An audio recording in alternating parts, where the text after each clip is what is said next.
Hello दोस्तों, आज है 21 अगस्त और 21 अगस्त से जितने भी करंट अफेयर्स के इम्पोर्टेंट क्वेश्चंस हैं वो सभी को हम इस वीडियो में डिस्कस करेंगे। दोस्तों, यदि आपको करंट अफेयर्स का इस पीडीएफ चाहिए तो आप हमारे टेलीग्राम चैनल में ज्वाइन कर सकते हैं। आपको इस वीडियो का पीडीएफ हमारे टेलीग्राम चैनल में मिल जाएगा। तो चलिए दोस्तों, बिना टाइम वेस्ट किए इस वीडियो को शुरू करते हैं। नंबर 1 क्वेश्चन, विश्व मच्छर दिवस निम्न में से किस दिन मनाया जाता है? तो दोस्तों, हाल ही में है जो विश्व मच्छर दिवस यानी कि 20 अगस्त को मनाया गया है। मतलब विश्व मच्छर दिवस से दोस्तों हर साल 20 अगस्त को मनाया जाता है। यानी कि फर्स्ट का जो राइट आंसर है वह डी हो जाएगा। तो चलिए दोस्तों, इस क्वेश्चन से रिलेटेड इंपॉर्टेंट पॉइंट्स को देख लेते हैं। दोस्तों, हर साल है जो 20 अगस्त को दुनिया भर में विश्व मच्छर दिवस के रूप में मनाया जाता है। यह दिन मनुष्य मलेरिया यानी कि दोस्तों मलेरिया और मच्छरों के बीच संबंध की खोज का जश्न मनाने के लिए स्थापित किया गया था। इसका स्वास्थ्य पर महत्वपूर्ण प्रभाव पड़ा है, यह सुनिश्चित करते हुए कि मनुष्य सुरक्षित है। विश्व मच्छर दिवस 2021 के थीम जीरो मलेरिया टारगेट तक पहुंचना है। चलिए दोस्तों, नेक्स्ट क्वेश्चन की ओर आगे बढ़ते हैं। नेक्स्ट क्वेश्चन है आपका, केंद्रीय मंत्रिमंडल ने भारत और किस देश के बीच आपदा प्रबंधन पर समझौता ज्ञापन को मंजूरी दे दी है? तो दोस्तों, केंद्रीय मंत्रिमंडल ने हाल ही में भारत और बांग्लादेश के बीच आपदा प्रबंधन पर समझौता ज्ञापन को मंजूरी दे दी है। यानी कि जो टू का जो राइट आंसर है दोस्तों वह सी होगा, बांग्लादेश। चलिए दोस्तों, इस क्वेश्चन से रिलेटेड इंपॉर्टेंट पॉइंट्स को देखते हैं। केंद्रीय मंत्रिमंडल भारत और बांग्लादेश के बीच आपदा प्रबंधन पर समझौता के ज्ञापन को मंजूरी दे दी है। राष्ट्रीय आपदा प्रबंधन प्राधिकरण भारत के गृह मंत्रालय और बांग्लादेश के आपदा प्रबंधन और राहत मंत्रालय के बीच समझौता ज्ञापन पर हस्ताक्षर किए गए। इस समझौता ज्ञापन में आपदा प्रबंधन, लचीलापन और शमन के क्षेत्र में सहयोग शामिल है। चलिए दोस्तों, नेक्स्ट क्वेश्चन की ओर आगे बढ़ते हैं। किस राज्य केंद्र शासित प्रदेश ने कारीगरों और बुनकरों के लिए कारखंडर योजना अनावरण किया है? तो दोस्तों, हाल ही में है जो जम्मू और कश्मीर ने कारीगरों और बुनकरों के लिए कारखंडर योजना का अनावरण किया है। यानी कि थर्ड का जो राइट आंसर है दोस्तों वह बी हो जाएगा, जम्मू और कश्मीर। चलिए दोस्तों, इंपॉर्टेंट पॉइंट्स को देखते हैं। इस योजना को हस्तशिल्प और हथकरघा जम्मू निदेशालय द्वारा पूरे केंद्र शासित प्रदेश में लागू किया जाएगा। दोस्तों, योजना के तहत मेधावी प्रशिक्षुओं को 2,000 रुपये प्रति माह मानदेय के रूप में तथा प्रशिक्षक को प्रत्येक परीक्षु को 2,000 रुपये प्रति माह तथा लॉजिस्ट, कच्चा माल आदि के लिए 25,000 रुपये दिए जाएंगे। दोस्तों, इस योजना का उद्देश्य मास्टर कारीगरों के कौशल सेट को युवा पीढ़ी में स्थानांतरित करना है, क्योंकि यह एक सामान्य अवलोकन था कि मास्टर कारीगरों से युवा पीढ़ी को कौशल हस्तांतरण धीमी गति से हो रहा था। चलिए दोस्तों, नेक्स्ट क्वेश्चन की ओर आगे बढ़ते हैं। भारत हर वर्ष 20 अगस्त को अक्षय ऊर्जा दिवस मनाता है। यह दिवस किस वर्ष से मनाया जा रहा है?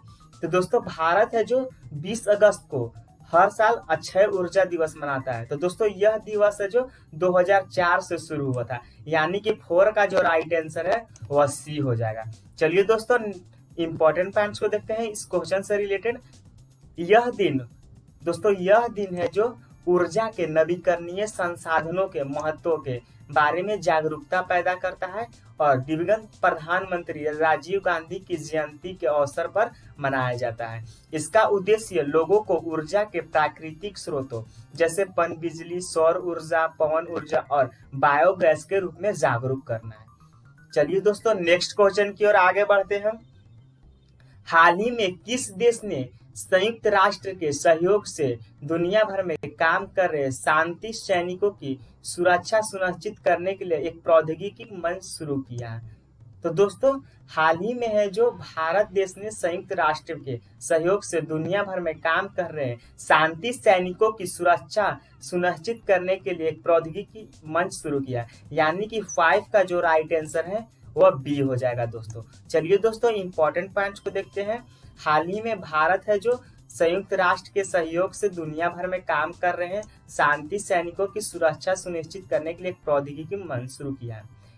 यूनाइट अवेयर प्लेटफॉर्म का शुभारंभ तब हुआ जब भारत ने अगस्त माह के लिए 15 देशों वाले संयुक्त राष्ट्र सुरक्षा परिषद की अध्यक्षता ग्रहण की है।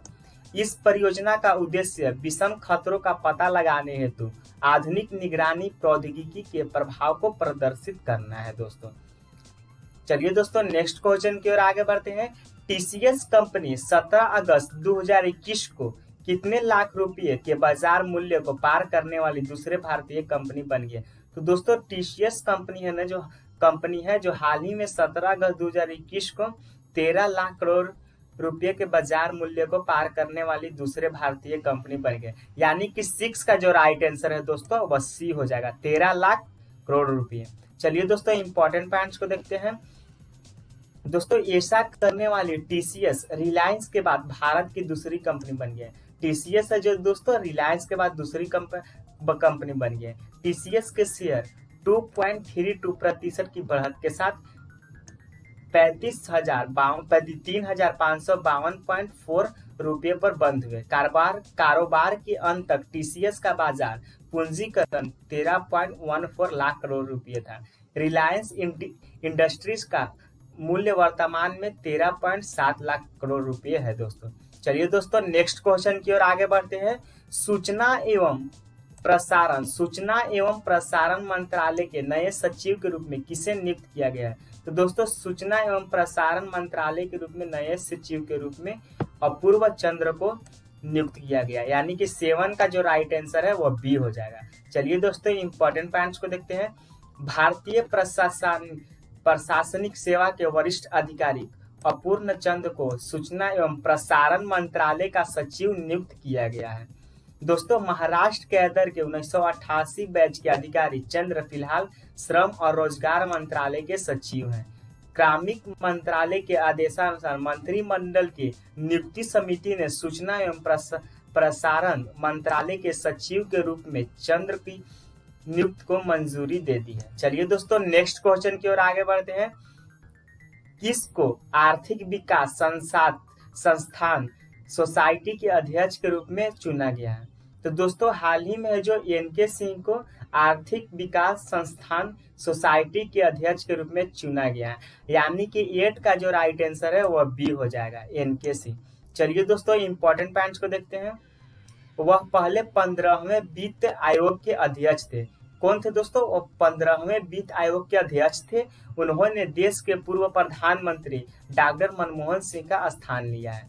भारतीय उद्योग परिसंघ CII के पूर्व महानिदेशक तरुण दास वर्तमान में अध्यक्ष है दोस्तों। IEG की आम सभा पर विचार के लिए एनके सिंह के नाम का सुझाव मनमोहन सिंह द्वारा दिया गया था, जिन्हें व्यापक रूप से 1990 के आर्थिक उदारीकरण के वस्तुकार के रूप में जाना जाता था और 1992 से EIG के अध्यक्ष के रूप में कार्य किया था। चलिए दोस्तों नेक्स्ट क्वेश्चन की ओर आगे बढ़ते हैं। 2021 के हुरन ग्लोबल 500 में कितनी भारतीय कंपनियों को जगह मिली है? तो दोस्तों 2021 के हुरन ग्लोबल 500 में भारत के 12 कंपनियों को जगह मिली है। यानी कि 9 का जो राइट आंसर है वह डी हो जाएगा, 12। चलिए दोस्तों इंपॉर्टेंट पॉइंट्स को देखते हैं। Wipro limited Asian paints limited के विश्व की 500 सबसे मूल्यवान फार्मों की सूची में जगह बनाने के बाद 2021 के लिए हुरन ग्लोबल 500 में 12 भारतीय कंपनियों का स्थान मिला है। एप्पल ने विश्व की सबसे मूल्यवान कंपनियों के रूप में अपना स्थान बरकरार रखा है, जिसका पूंजीकरण $2.4 ट्रिलियन है, जो 15% तक है। रिलायंस इंडस्ट्रीज लिमिटेड $188 अरब के बाजार पूंजीकरण वाली कंपनियों की भारतीय सूची में दोस्तों सबसे ऊपर है, आप याद रखिएगा। इसके बाद $164 बिलियन के साथ टाटा कंसल्टेंसी सर्विसेज यानी कि TCS लिमिटेड है 164 बिलियन के साथ। 113 बिलियन के साथ HDFC बैंक था। दुनिया के शीर्ष 6 मूल्यवान कंपनियों Apple, Microsoft, Amazon, alphabet, Facebook और टेंसेंट अपरिवर्तित रही है दोस्तों। विश्व स्तर पर अमेरिका ने एक के बाद एक 243 कंपनियों का नेतृत्व किया है। उसके बाद चीन 47, तीसरे स्थान पर जापान 30 और चौथे स्थान पर यूके जो कि 24 कंपनियों के साथ थे। चलिए दोस्तों नेक्स्ट क्वेश्चन की ओर आगे बढ़ते हैं। कैबिनेट की नियुक्ति समिति एसएससी ने शांति लाल जैन को किस बैंक के नए एमडी और सीईओ के रूप में नियुक्त करने के प्रस्ताव को मंजूरी दे दी है। तो दोस्तों हाल ही में है जो कैबिनेट की नियुक्ति समिति ने शांति लाल जैन को इंडियन बैंक यानी कि इंडियन बैंक के नए एमडी और सीईओ के रूप में नियुक्त करने की प्रस्ताव को मंजूरी दी है। यानी कि जो 10 का जो राइट आंसर है दोस्तों वह सी हो जाएगा, इंडियन बैंक। चलिए दोस्तों इंपॉर्टेंट पॉइंट्स को देखते हैं। वह वर्तमान में बैंक ऑफ बड़ौदा के कार्यकारी निदेशक हैं दोस्तों। जैन को अपना नया पद 3 वर्ष की अवधि के लिए 1 सितंबर 2021 को या उसके बाद या अगले आदेश तक जो भी पहले हो के प्रभाव से सौंपा गया है। तो चलिए दोस्तों इस वीडियो को यहीं खत्म करते हैं दोस्तों। यदि आपको यह वीडियो पसंद आया तो दोस्तों प्लीज आप इस वीडियो को लाइक करें, अपने दोस्तों के साथ शेयर करें, और यदि आप हमारे चैनल पर नए हैं तो प्लीज आप हमारे चैनल को जरूर सब्सक्राइब करें। और दोस्तों यदि आपने हमारे अभी टेलीग्राम चैनल में ज्वाइन नहीं किया है तो दोस्तों प्लीज आप हमारे टेलीग्राम चैनल में जरूर ज्वाइन करें, क्योंकि वहां आपको डेली करंट अफेयर्स की पीडीएफ मिलती है। तो दोस्तों अभी नीचे दिए गए डिस्क्रिप्शन बॉक्स में लिंक पर क्लिक करके हमारे टेलीग्राम चैनल में ज्वाइन